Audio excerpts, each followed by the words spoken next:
Chairman sir, the honourable member has asked a very serious and very comprehensive question regarding the incident that has happened in Ahmedabad.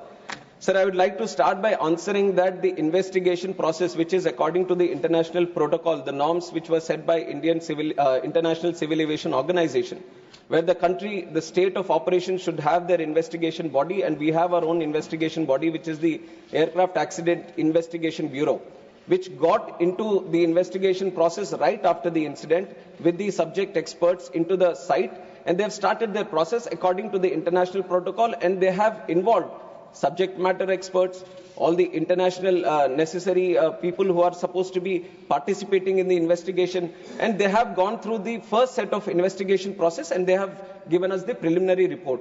And if you look at the preliminary reports, sir, AIB, as for the first time, so whenever these incidents happen, and if the black box gets damaged, black box is the flight data recorder, which has all the necessary information which gets recorded.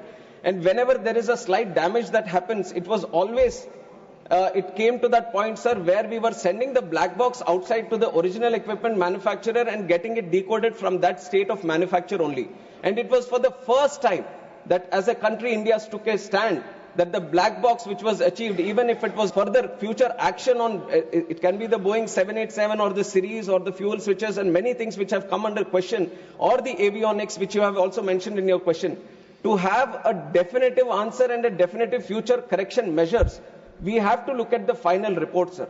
And I can say this to the House and through you to the people of this country also, that the AIB has a very definitive, thorough, rule-based process.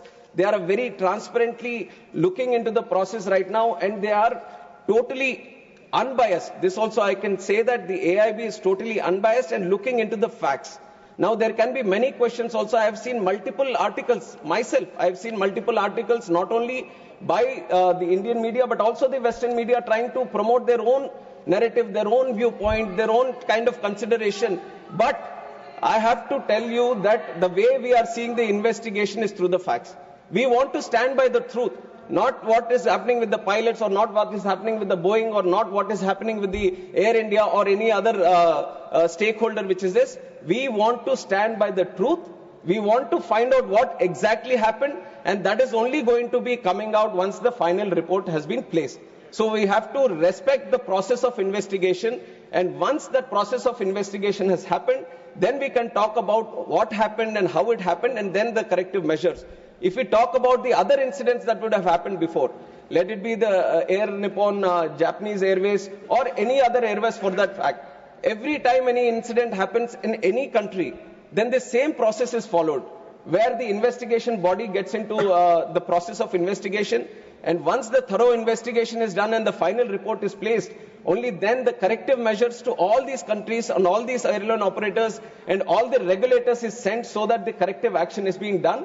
And this has happened in the previous incidences also. Wherever there was any incident happened, whenever there was a mandatory suggestive correction measures that were supposed to be done through the international protocol, it is mandatory for every state regulator to follow these and every airline operator to follow these. And we have thoroughly, without any negligence, we have thoroughly followed all the corrective and suggestive measures from the ICAO international protocol.